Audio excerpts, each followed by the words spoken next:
Oui. Comme au cinéma. Merci beaucoup à tous de vous être inscrits à ce webinaire de présentation de notre dispositif de formation ARM. Le diaporama. Dalila, s'il te plaît. Merci. Voilà. Donc, première diapo, je suis Anne-Marie Connat, directrice de l'entité formation AMRAE. Je travaille étroitement avec 3 coordinateurs sur le dispositif ARM, sur les 3 modules, mais vous allez découvrir l'ensemble du dispositif dans quelques instants. Je suis accompagnée de François Baume. Bonjour. On a quelques petits détails. Donc, qui est membre de l'AMRAE, vice-président risque et insurance chez Sonépar, et qui est également certifié ARM. Donc, il pourra vous faire part de son retour d'expérience suite à cette formation et l'impact sur son parcours professionnel. Et nous avons aussi la chance d'avoir Laurent Barbagli à nos côtés, qui est responsable coordinateur pédagogique du module ARM 54, qui va nous rejoindre dans quelques instants. Il vient d'arriver à Paris et il va s'installer pour pouvoir échanger avec nous. Slide suivante. Alors du coup, là, c'est mon tour. Donc François Baume, je prends la suite d'Anne-Marie. Donc l'ARM, Associate in Risk Management, c'est une formation certifiante qui existe depuis plus de 50 ans, qui est une formation qui a été créée par un organisme qui s'appelle maintenant The Institute, un organisme américain de référence sur ces sujets risques et assurance, qui a été renommé il y a quelques années en The Institute. Et donc c'est une formation reconnue internationalement, principalement, enfin pas principalement, mais beaucoup dans la zone d'influence Amérique du Nord, mais également dans pas mal d'autres territoires, dont la France et dont l'Europe au sens large.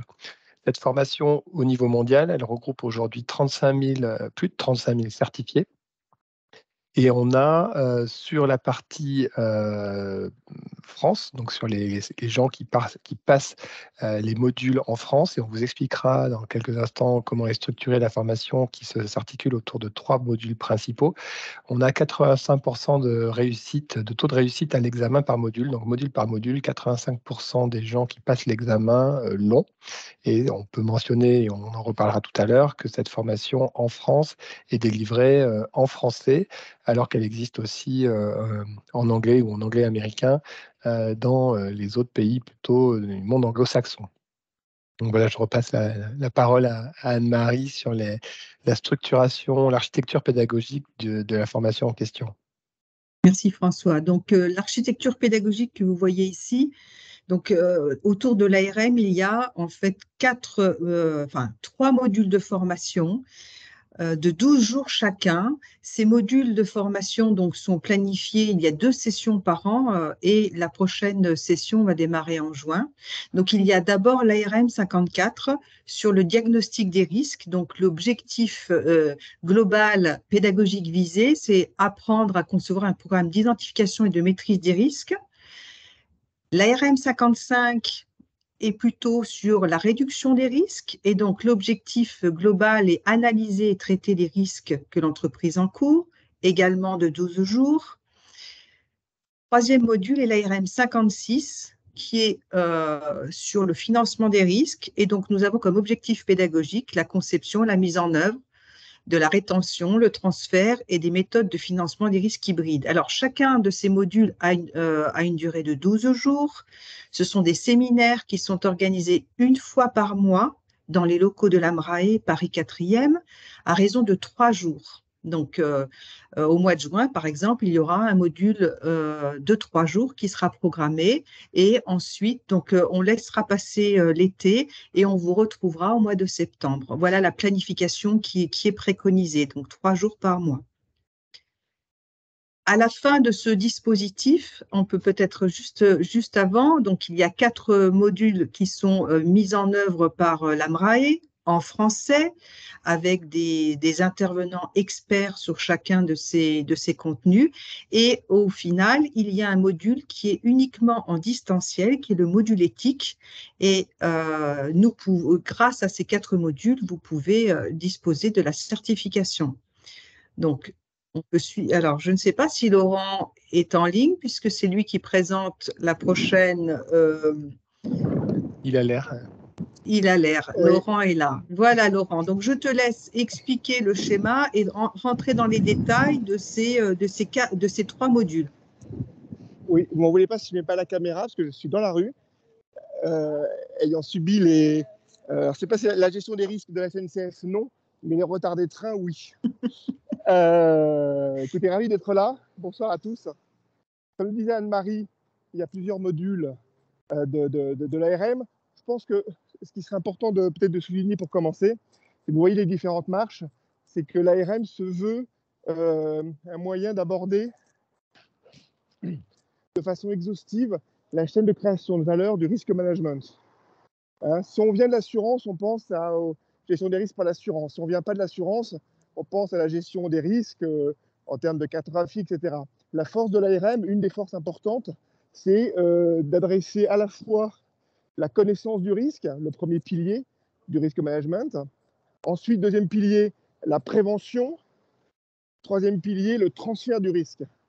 Et comme le disait Anne-Marie, l'ARM 54, il a une introduction, j'allais dire approfondie, parce qu'il y a quand même 12 jours, c'est plus que l'introduction, sur l'ensemble de la chaîne de création de valeur, comment les piliers s'articulent les uns avec les autres, quand on connaît tel type de risque, comment on peut le transférer, comment on peut le réduire, par exemple. Ensuite, dans l'ARM 55, deuxième marche, on va focaliser sur ce deuxième pilier de la prévention, de la protection, de la connaissance du risque. Et l'ARM 56, on va se focaliser sur le financement du risque. Vous voyez, c'est un parcours qui se veut exhaustif. Je pense que le deuxième point qu'on peut souligner, c'est comme le disait François, l'ARM est une formation qui vient des États-Unis. Et ce qui est très important, c'est qu'on est beau aux États-Unis, l'AMRA c'est français, et on arrive à mixer toute la force de l'historique, de l'expérience du risk management américain, et en même temps cette connaissance des risques en Europe et en France que nous connaissons bien. Et ça s'illustre par divers intervenants qui sont des professionnels, pour beaucoup, du risque management, avec des profils diversifiés. Si je parle de l'RF 56 que j'ai l'honneur d'animer, on a 2 avocats, on a d'anciens risque managers, dont Leslie qui parlera ensuite, on a des gens qui ont un profil d'assurance, de courtage. Donc vous avez déjà en termes d'intervenants une grande richesse. En tout cas, c'est ce qu'on essaye de vous proposer. Et puis la richesse, c'est surtout vous. C'est-à-dire qu'on a un profil très diversifié. On a aussi dans la salle des agents d'assurance, des courtiers, des risk managers qui viennent se former. Donc on est dans un modèle très interactif, avec des profils très diversifiés.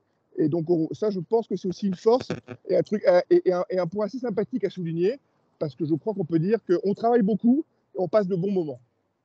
Le dernier point, si j'ai encore quelques secondes, c'est de dire que, évidemment, le premier objectif de l'ARM, c'est de vous aider à être certifié et à avoir le diplôme, le certificat.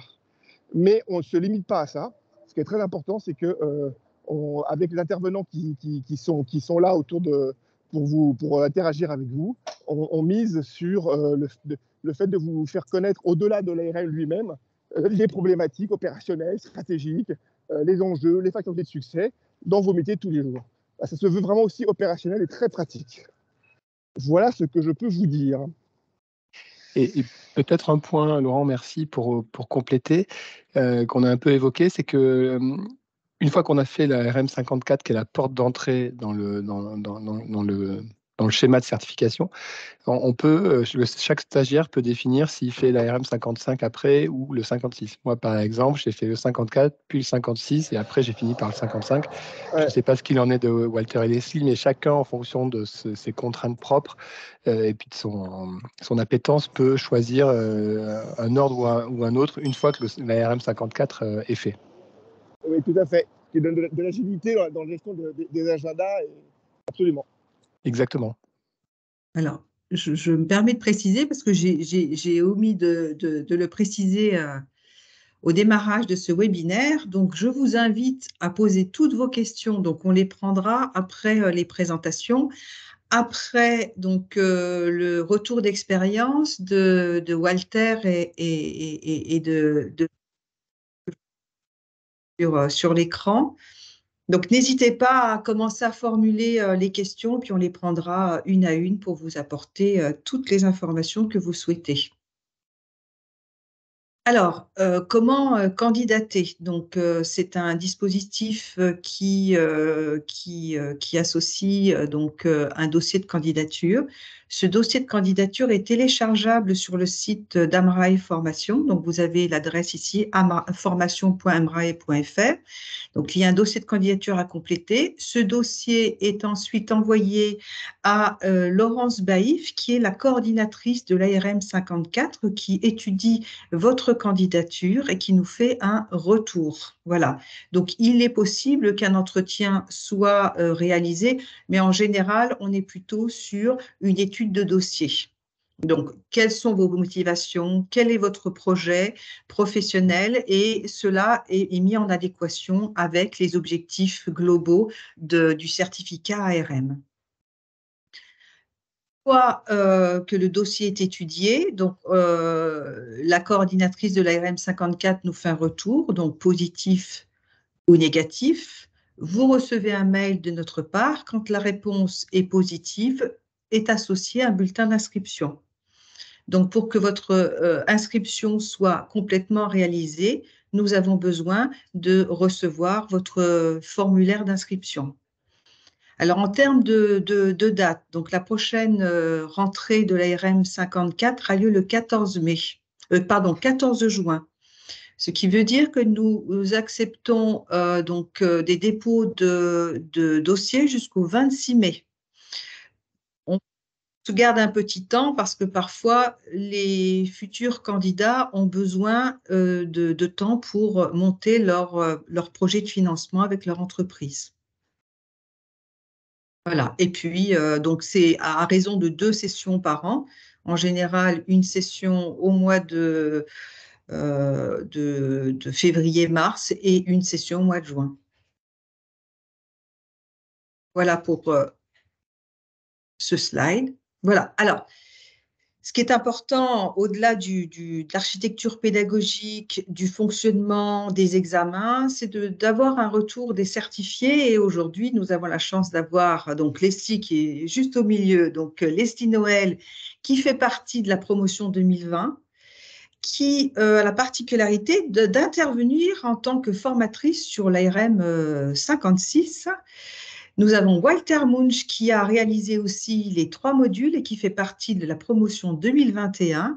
Et puis François qui fait partie de la promotion 2024. Voilà, 2004, 2004. pardon. Hein, tu vois, je voulais que tu… Voilà, 2004. Je suis un peu plus vieux que ça, Anne-Marie, désolée. Oh. Alors, je vais vous laisser à chacun la parole et puis ensuite, on prendra les questions qui arriveront. Leslie, la première, honneur aux femmes. D'accord. Alors moi, ce que je peux dire en tant que certifiée, je l'ai fait sur 3 ans, j'ai étalé parce que ce qu'il faut dire, c'est que il y a des courageux qui vont faire tous les modules à la suite, à la queue leu-leu, et ça, bon, c'est super, mais il faut pouvoir le faire. Mais par contre, l'ARM aussi permet d'étaler en fait ces sessions, et du coup, moi, je l'ai fait en 3 ans, une session par an, ce qui permet aussi de continuer à travailler sérieusement et d'investir un petit peu de temps pour quand même bûcher son ARM parce que ça demande un minimum d'investissement personnel, faut quand même pas se le cacher. C'était 3 sessions vraiment très sympathiques. On a créé une petite communauté qui s'est suivie tout au long des sessions et ensuite. Donc ça, c'était vraiment super parce qu'au-delà d'avoir une certification, au-delà d'avoir eu cet enrichissement sur les théories du risk management, ben, on en profite aussi pour cultiver son réseau, ce qui ne gâche rien. Donc ça, c'est vraiment mon retour d'expérience au niveau certifié. J'ai pu aussi, donc travaillant dans une grande entreprise anglo-saxonne, j'ai pu m'apercevoir que en fait, j'avais des collègues aux États-Unis notamment, mais pas que, dans d'autres pays, qui avaient aussi été certifiés ARM par The Institute. Et du coup, dans l'entreprise, clairement, ça donne un point de reconnaissance commun à ces personnes-là. Et je sais qu'il y a pas mal d'entreprises qui envoient beaucoup de leurs collaborateurs dans l'ARM, ce qui permet de cultiver également un langage commun de risk management et de gestion du risque au sein de ces entreprises. Voilà, donc ça, c'est ce qu'on peut dire en ayant suivi les 3 modules. Et puis, si je peux donner un petit retour d'expérience, puisque effectivement maintenant j'anime certaines sessions dans l'ARM 54 et 56, c'est que c'est certain qu'on part d'une formation anglo-saxonne et notamment US, mais en fin de compte, moi je trouve que c'est vraiment une vision très très universelle du risk management en termes de concept. Donc on s'y retrouve parfaitement dans une entreprise française. Et finalement, le plus que l'AMRAE propose en donnant cette formation en français avec des intervenants français, c'est qu'effectivement, on ne peut pas s'empêcher de donner également une vision comparée, ce qui est carrément un plus par rapport à l'ARM version The Institute qui va délivrer uniquement une formation US. Voilà ce que je pouvais dire. Merci Leslie. Walter, est-ce que vous voulez intervenir pour, Très bien, est-ce que vous les avez fait à la queue leu ou vous avez pris 3 ans comme Leslie pour réaliser l'ARM?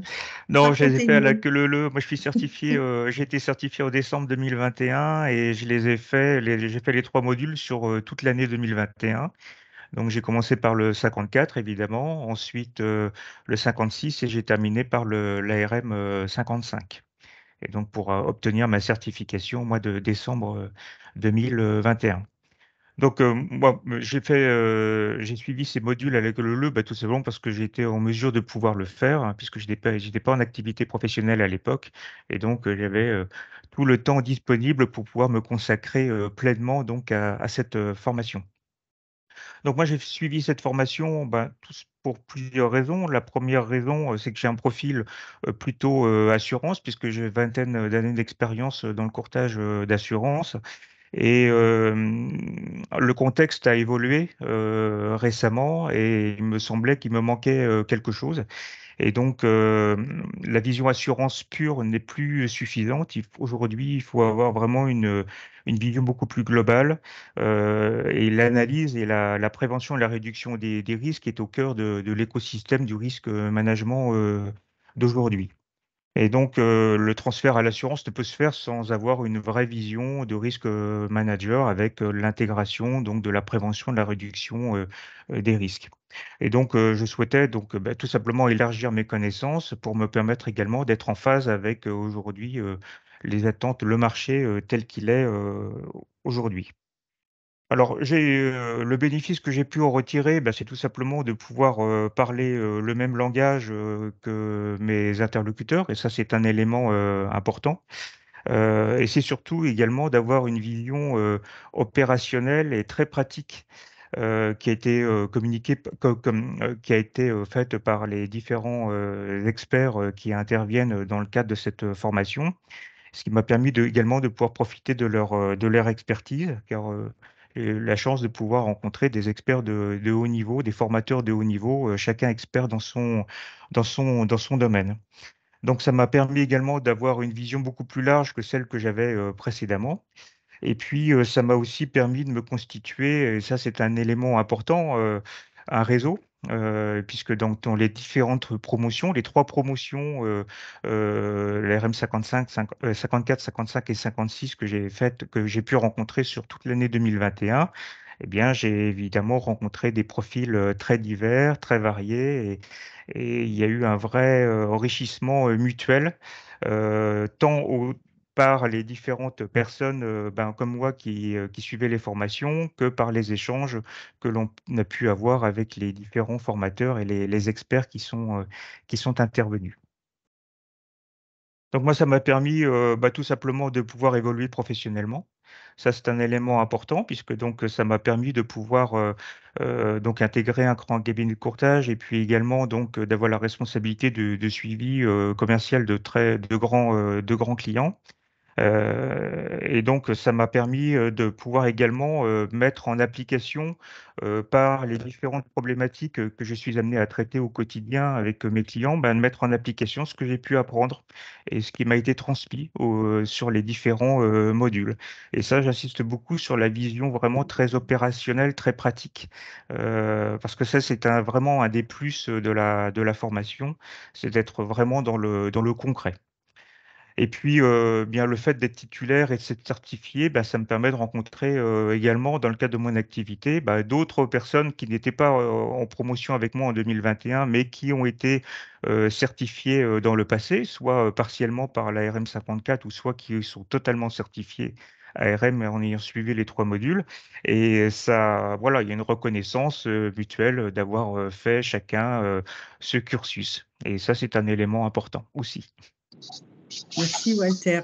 Laurent, tu voulais prendre la parole. Oui, j'aurais voulu rajouter 2 points.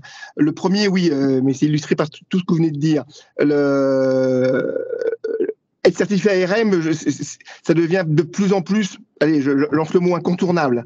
En tout cas, dans le monde anglo-saxon, toutes les personnes qui sont dans notre écosystème du risque management des entreprises, ils sont à peu près tous certifiés ARM, ils le mettent sur leur carte de visite. J'ai vu passer récemment une petite annonce pour un job de risk manager à Houston pour Total Energy. Un des requirements, c'était être certifié ARM.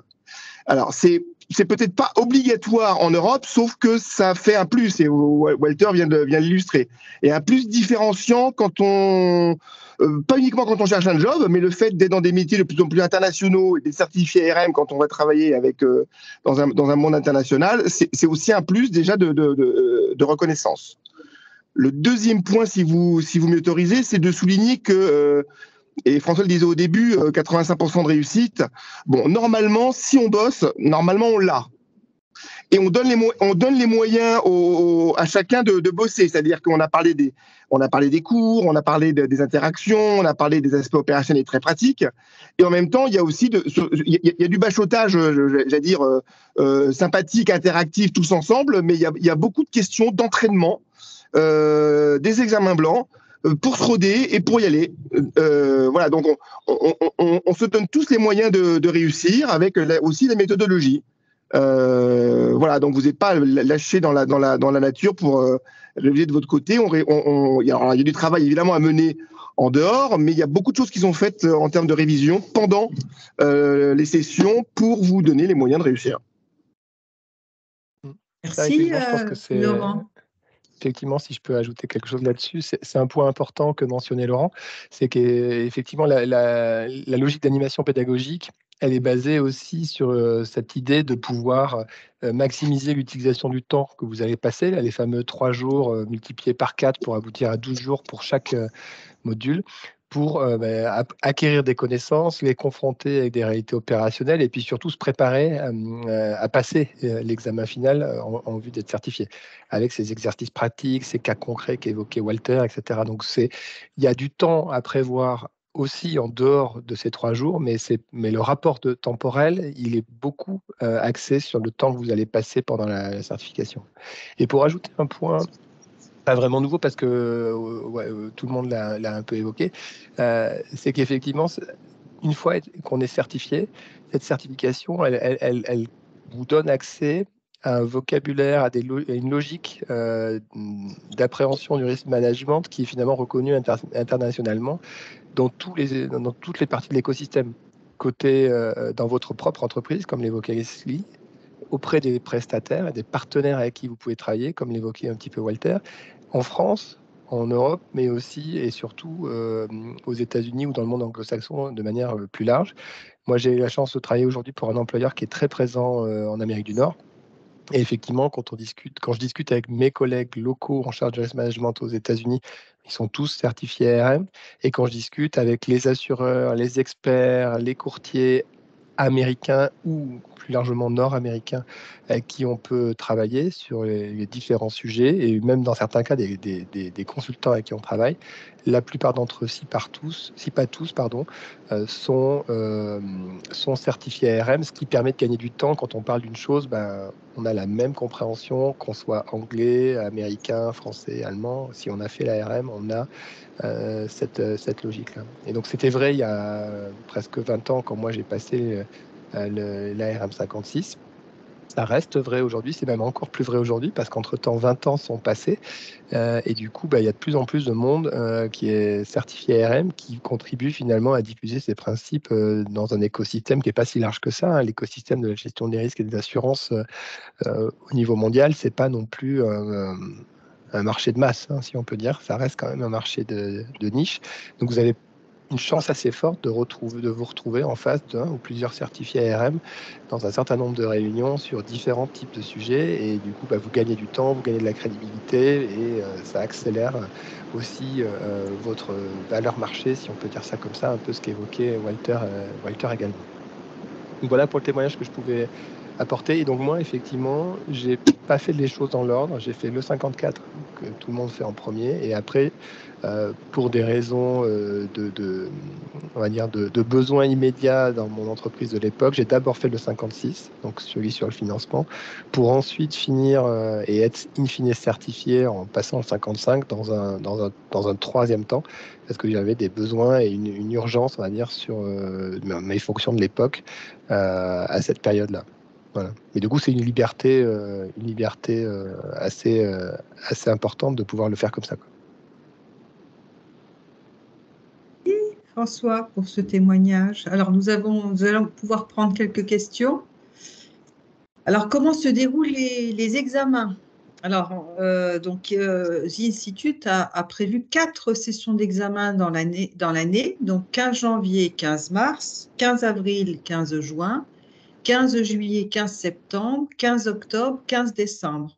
La MARAE vous inscrit sur l'une des sessions d'examen ouvertes et c'est vous qui choisissez. Notre conseil, c'est de réaliser l'examen pas très longtemps après la fin de votre ARM pour que vous puissiez garder le bénéfice de toutes les révisions dont a parlé Laurent. Donc, on vous fait bachoter sur les 2 derniers séminaires notamment, et c'est important que vous puissiez tirer profit de ce temps de révision en salle. Le coût de la formation, c'est une question. Donc, nous avons, AMRAE Formation propose un tarif pour les adhérents et un tarif pour les non-adhérents. La formation s'élève à 6 000 € pour 12 jours de formation pour les adhérents et 6 720 € pour les non-adhérents. S'ajoute à cela les frais d'examen de 550 €. Qui eux, sont les mêmes pour tout le monde, pardon, Anne-Marie. Les frais d'examen de 550 € sont les mêmes qu'on soit adhérent ou non adhérent. Tout à fait. Tout à fait. Alors, une question. Donc, bonjour. Donc, un module par an possible, 3 ans maximum pour clôturer la formation. Alors, est-ce que c'est bien? Est-ce que, Leslie, toi qui as fait sur les 3 années, est-ce qu'il faut 3 ans maximum ou on peut… Je crois pas. Enfin, en tout cas, quand moi je l'ai passé, je pense pas qu'il y avait de deadline maximum. Alors après, évidemment, pour pas perdre ce que tu disais, Anne-Marie, hein, pour pas perdre le bénéfice, parce que ça s'enchaîne quand même. Laurent, il l'a dit au tout début, mais c'est vrai que cette vision à 360, c'est-à-dire identification, réduction, financement, il y a quand même un lien dans tout ça. Donc, c'est vrai que moi, j'en ai fait un par an parce que, effectivement, dans mon travail, ça m'allait bien de faire ça un par an. Il y en a qui le font plus rapidement. Je crois que même si on le fait un tout petit peu plus étalé, mais c'est vrai qu'on ne conseille quand même pas trop de l'étaler sur plus que 3 ou 4 ans, grand maximum, quoi. Mais je ne crois pas qu'il y ait de deadline spécifique. Tout à fait. Non, je confirme, il n'y a pas de deadline spécifique. Il faut avoir validé chaque module, plus le module éthique, pour ensuite pouvoir être éligible à la certification dans l'ensemble, quoi. Tout à fait. Donc, on peut l'étaler sur plus de 3 ans, mais il est quand même recommandé de faire les 3 ARM sur 3 ans Alors, Oui, les trois. parce que ce qu'on n'a pas, enfin, ce qui est important à garder en tête, c'est que pour être certifié, il faut avoir fait les 3. Si vous en faites qu'un, c'est toujours possible d'en faire qu'un ou d'en faire 2, mais dans ce cas-là, vous n'avez pas le bénéfice de la certification. Vous avez le bénéfice du cours, du contenu, des 12 jours ou des 2 fois 12 jours que vous aurez passé, mais vous ne serez pas certifié ARM tant que vous n'avez pas fait le 3e module, celui qui vous manque en fait. Et puis, on rentre dans une mécanique. Ça, c'est le retour d'expérience des certifiés. On rentre dans une mécanique. Ce sont des examens américains. Alors, Walter, mais il pourra peut-être ajouter. Et c'est important de conserver cette mécanique de travail, de réalisation des tests pour obtenir la certification. Walter, vous vouliez ajouter quelque chose par Non, rapport à ça? c'était juste pour valider ce que vous disiez, parce qu'effectivement, oui, on est vraiment très suivi et très accompagné dans la préparation des examens, et donc il vaut mieux faire les examens assez rapidement après avoir suivi les cours. Et c'est vrai qu'on est dans un contexte et une mécanique, et donc effectivement, c'est plutôt recommandé de suivre les modules sur des laps de temps assez courts, si possible. J'ai une question sur la modalité. Donc, aujourd'hui, les formations se passent plutôt en présentiel. Nous avons la chance d'être dans de nouveaux locaux depuis la semaine dernière avec des équipements salles top. Donc, la formation distancielle pourra se réaliser dans de très bonnes conditions. Alors, je ne vous cache pas qu'il est préférable d'être en salle, il y a une cohésion d'équipe, il y a un réseau qui se crée et cela se fait plus facilement quand l'ensemble des participants se trouvent dans la salle. Laurent, tu veux peut-être dire un mot sur, tu as sans doute géré des groupes hybrides. Oui, effectivement. Nous sommes le grenadier de la forme hybride pendant le confinement. On a tout expérimenté. Oui, c'est mieux d'être en présentiel. C'est clairement mieux d'être en présentiel, parce que disait Walter sur l'aspect réseautage ou se créer des liens, comme le disait Leslie. Enfin, c'est anthropologique, si je puis me permettre. Voilà. Effectivement, après, les salles sont super bien équipées. Essayons de viser le distanciel à défaut, si vraiment il y avait un cas particulier, peut-être, si je peux me permettre de le souligner. Voilà, c'est quand même beaucoup mieux, ça passe beaucoup mieux. C'est quand même plus sympa tant les cours que les échanges, que même le bachotage. Le bachotage, c'est tout bête, mais on se met dans les conditions de l'examen, les dizaines de questions en 2 heures, on les passe une par une autour de table, c'est sympa et c'est bien qu'on soit ensemble, quoi. Enfin, je plaide pour ça, mais voilà. Et c'est utile aussi dans le temps, parce que pour vous donner une illustration, j'ai eu tout à l'heure une réunion par call avec un de nos prestataires, un des prestataires avec qui mon entreprise travaille, et il se trouve que une des personnes qui travaille sur notre compte, c'est quelqu'un avec qui j'ai fait l'ARM 54 en 2001. Et donc depuis 2001, on est amené de temps en temps à travailler ensemble, à se voir, à échanger, et puis on se côtoie dans plein d'instances, etc. Donc c'est vraiment des relations après qui sont potentiellement suivies sur le long terme. Vous créez au travers de ces 12 jours ou de ces 3 fois 12 jours à la fin de la certification, une communauté, un réseau qui est vraiment puissant et qui est dans un écosystème qui finalement est assez stable dans le temps, hormis Ouais. quelques variations. Et donc, c'est vrai que ça vous accompagne après tout au long de votre carrière ou de la suite de votre carrière en fonction de votre âge, quoi. Et c'est vrai, bon, on a évidemment les déjeuners ensemble, on a eu des groupes avec une convivialité particulière. Je me souviens d'un agent d'assurance qui était du Beaujolais.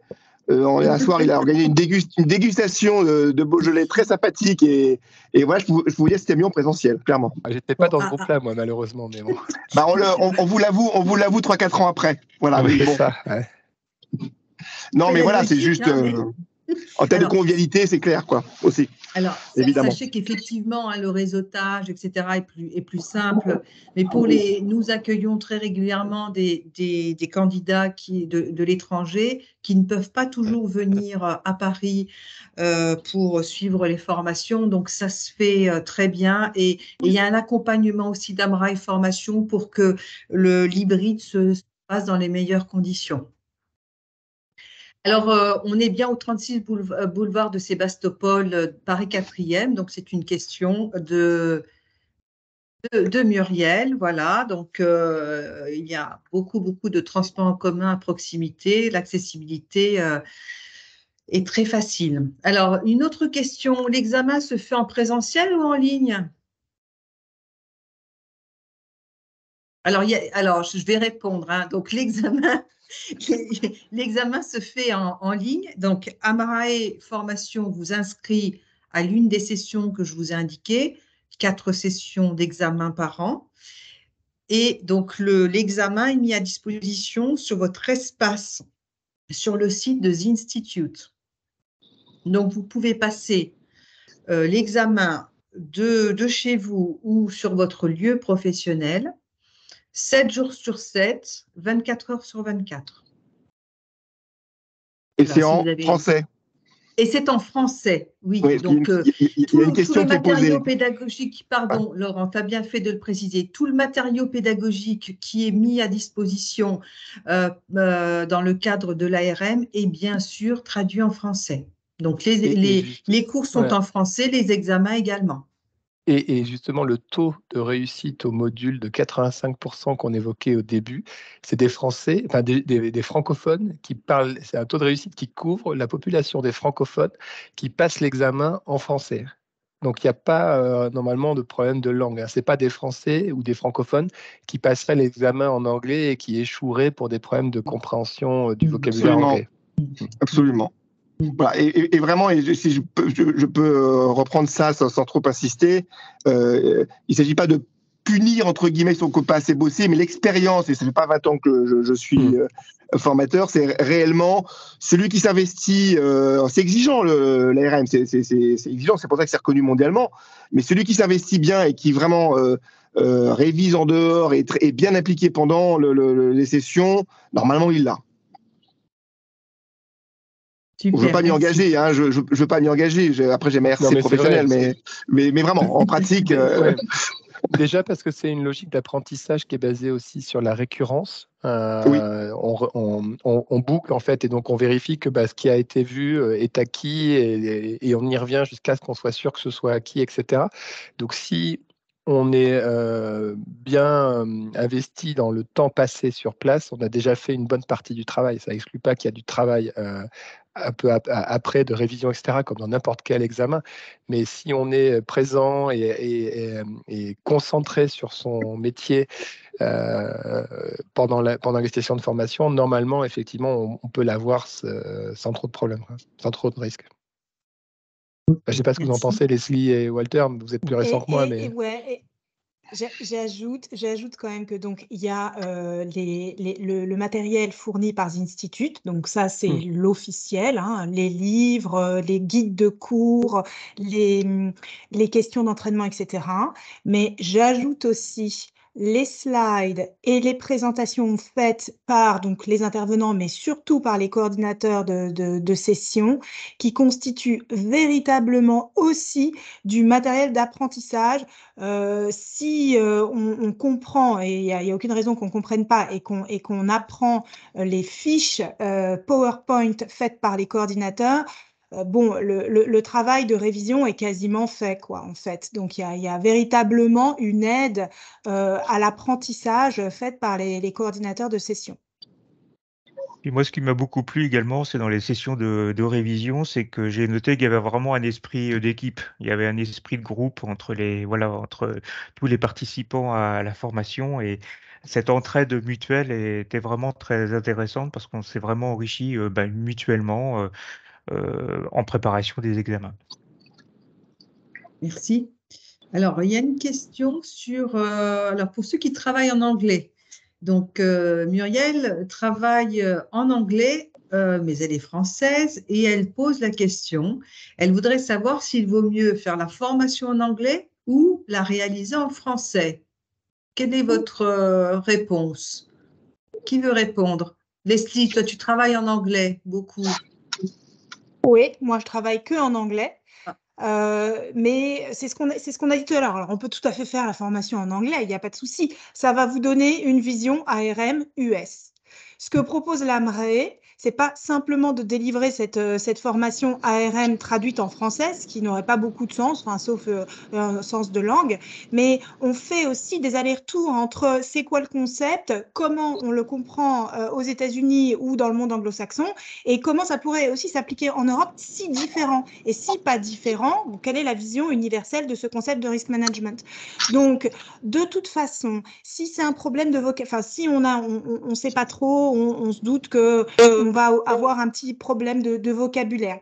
Il y a un lexique qui est fourni dans le matériel de cours. Il y a aussi un lexique. Toutes les notions qui sont effectivement, qui donnent pas grand-chose traduites en français, vous les avez aussi en anglais. Et ça va vous permettre de comprendre mieux. Moi, je vous avoue, il y a des fois où je regardais les définitions en anglais pour comprendre ce qu'on voulait me dire en français. Et là, il n'y a plus de problème du tout. Je confirme. J'ai fait pareil. Alors, est-ce que les 15% d'échecs est lié à la langue? Enfin, moi, c'est pas Non, ce c'est ce qu'on que je a dit. disais tout à l'heure. Hein. C'est 15% d'échecs sur des francophones qui passent l'examen en français. Donc, c'est des gens qui n'ont pas assez travaillé ou qui ont raté l'examen pour X raisons, mais c'est pas du tout lié à la langue. Mm. Ou Ne qui, le passe pas. j'ajoute, j'ai vu dans certaines sessions, vraiment, c'est pas des gens qui ont pas compris. Enfin, tout le monde est capable de comprendre. Des gens qui n'ont pas eu le temps matériel de s'investir. Des fois, on passe à côté, on pense qu'on va avoir le temps de prendre 3 jours par mois pendant 4 mois, puis le travail fait que on n'a pas le temps malheureusement. Donc, c'est des gens qui auraient absolument pu avoir leur session s'ils avaient pu investir le temps nécessaire. Voilà, c'est un peu du manque de chance. On nous pose souvent la question de la différence entre le dispositif de formation CEFAR, dispositif AMRAE, et l'ARM. Qu'est-ce qu'on pourrait en dire? Alors, c'est 2 programmes qui portent sur la gestion des risques, mais ce n'est pas des programmes équivalents. Il y en a un, l'ARM, qui est effectivement de 12 jours en 3 modules et qui donne une certification reconnue internationalement, versus l'autre qui est le CEFAR. Je pense à celui-là que la personne qui a posé la question pense, qui est aussi une formation sur le risk management plus longue, qui fait 6 semaines. Non, La formation en fait, c'est 20 jours de c'est 20 formation. jours, voilà, pardon, 20 Voilà. jours. Il y a 6 séminaires de 6 3 ou séminaires, 4 pardon, ouais. jours. Ouais. Et qui est aussi une formation certifiante, mais pas de la même nature, qui rentre plus dans certaines thématiques et qui n'est pas tout à fait structurée pareil. Donc, c'est 2 formations qui sont peut-être pas complémentaires, mais qui portent sur 2 périmètres un petit peu différents de la gestion des risques, à mon sens. Je ne sais pas, Anne-Marie, si tu veux compléter. Alors, si on travaille dans une entreprise qui est positionnée à l'international, est-ce que l'ARM est plutôt Leslie, Walter, l'ARM est plutôt la formation la plus adaptée? Vous êtes d'accord avec cela? Si l'entreprise a une dimension internationale? Oui, tout à fait, Oui, oui. moi je Enfin, il pense. me semble que l'ARM est mieux adapté, effectivement, pour notamment vis-à-vis du monde anglo-saxon. Enfin, on l'a évoqué tout à l'heure. Hein, je pense que c'est un point important. Et l'ARM a peut-être plus une vision un peu stratégique de conception d'un dispositif, etc. Là où le CEFAR, pardon, là où l'ARM mixe un peu les deux, stratégie et très opérationnelle sur différents sujets, dont les sujets de financement qui sont assez creusés, ce qui est peut-être un peu moins creusé dans le... La formation est effectivement plus complète pour l'ARM, déjà en nombre de jours. On a 36 jours, alors que sur le CEFAR, 20 jours. Donc, on a la possibilité vraiment de creuser les différents sujets sur les trois thématiques ARM 54, 55 et 56. Et on a la Il y a- possibilité de le faire en plusieurs étapes, donc de d'étaler la formation dans le temps, comme on l'évoquait tout à l'heure, alors que le CEFAR, c'est monobloc. On fait les 20 jours, une fois qu'on a commencé, on va au bout des 20 jours et on a le diplôme. C'est une logique de formation un peu différente. Tout à fait. qui s'adapte peut-être, l'ARM s'adapte peut-être davantage aux contraintes professionnelles. 12 jours à planifier sur une année si vous le faites sur 3 ans, alors que sur le CFA, vous partez sur 20 jours avec la mémoire professionnelle à rédiger qui vient valider le parcours. À rédiger et à soutenir, en plus. À rédiger, à soutenir, oui. Il y a une question sur est-ce que les examens blancs sont disponibles? Alors, Laurent, comment tu procèdes par rapport aux examens blancs? Comment ça se passe? En Je comprends la séance question. ou pas? On prend disponible, oui, en fait, on a 5 examens blancs sur 56. On communique aux participants les questions de l'examen blanc et les corrigés. Et on fait les examens blancs en session tous ensemble. En salle. Ça fait vraiment partie du dispositif, effectivement, parce que les examens c'est une modalité spécifique, c'est globalement des QCM ou des questionnaires à choix multiples, etc. Donc il faut aussi appréhender ça. Dans le monde professionnel, on n'en fait pas forcément tous les jours. Du coup, il y a, dans le cadre de chaque module, c'est vrai pour le 56 comme l'évoquait Laurent, mais c'est vrai aussi pour les autres modules, il y a toute une mise en situation qui se fait au travers de ces examens blancs avec ensuite l'analyse des réponses, l'analyse des questions, la compréhension de la logique de questionnement, etc., pour maximiser vos chances de succès également. Ouais, et François, tu disais tout à l'heure aussi, il y a une logique répétitive, vertueuse. Si je prends 56, il y a 11 chapitres. Sur les 11 chapitres, il y a un set de questions par chapitre. Et pour chaque chapitre, on passe en revue ces questions, qui sont des questions qui sont intitulées comme celles qui peuvent tomber lors de l'examen final. Et ensuite, sur les 2 dernières sessions, sur les 4 sessions, sur les 2 dernières, en plus, on fait l'examen blanc, qui est un mix des questions des 11 chapitres mélangés, et qui sont toujours dans le même esprit. Et les coordinateurs s'attachent tous à faire en sorte que tant que ce n'est pas compris, on recommence. Je disais tout à l'heure, on a des profils, par exemple, qui viennent du monde du risque sans venir de l'assurance. D'autres qui viennent de l'assurance sans bien connaître le risque management. D'autres qui viennent de la banque. Il y a des modules en financement des risques sur les marchés de capitaux, d'autres sur le transfert des risques contractuels avec les enjeux juridiques. Il y en a certains qui sont plus ou moins familiers. On s'adapte, on pousse les questions dans le détail selon les profils, voilà, jusqu'à ce que ce soit vraiment intégré dans ce cercle vertueux. Exactement. Parfait. Alors, il y a une dernière question, Anne-Marie. Oui, il y a une question sur la certification est valable combien d'années? Alors, François, tu es le plus ancien certifié, dis-nous, elle est encore valable? Il n'y a pas de date de péremption. Donc, moi, ma certification de 2004, elle est toujours valable. Il n'y a pas de péremption.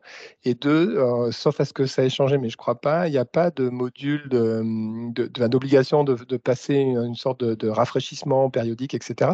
Ce qui est finalement pas si logique que ça, parce que les principes qu'on apprend sont des principes un peu intangibles quelque part, qui restent vrais pendant au moins au travers des 20 années pendant lesquelles moi j'ai pu les mettre en pratique, c'est resté globalement vrai, avec quelques précisions techniques, etc., peut-être de ci, de là, qui ont été captées au fil de l'eau par les révisions de programme. Donc quand Walter et Leslie ont passé l'ARM, il est un peu différent de celui que j'ai passé moi il y a 20 ans, parce qu'il a intégré la mise au goût du jour graduelle pour suivre l'évolution de la société et des modes de fonctionnement. Mais donc ça reste valable sans date de péremption.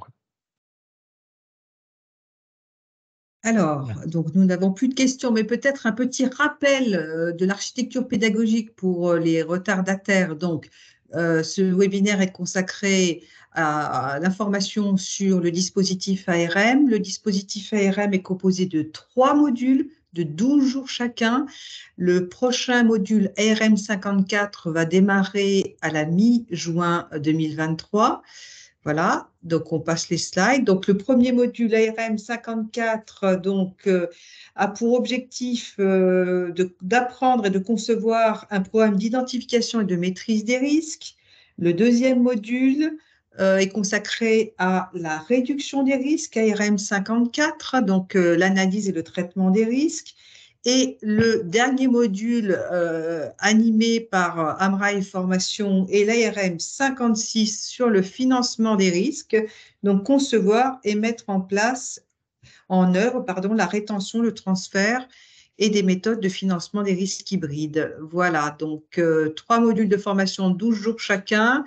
Ces 3 modules démarrent au mois de juin. Donc, il est indispensable de démarrer par l'ARM 54 et ensuite, il est possible de faire le 55 et le 56 selon vos souhaits, selon vos objectifs professionnels. Est-ce qu'il y a d'autres questions? Visiblement non. Donc, en tous les cas, nous sommes à votre disposition. Sur la dernière slide, vous avez les coordonnées d'Amrail Formation. Donc, vous pouvez bien évidemment nous appeler, nous envoyer un mail, et puis on répondra à toutes vos questions sur les futures inscriptions, sur le dispositif, sur toutes les questions que vous souhaitez et qui vous permettront de faire votre choix. Donc, il ne me reste plus qu'à remercier l'ensemble des participants. Laurent, merci. François, merci beaucoup de ta présentation. Bien sûr, aux 2 certifiés, Leslie et Walter. Merci. Je vous souhaite à tous une très bonne soirée. Au revoir. De même. À bientôt. Merci. Au revoir. Au revoir. À très bientôt. Au revoir.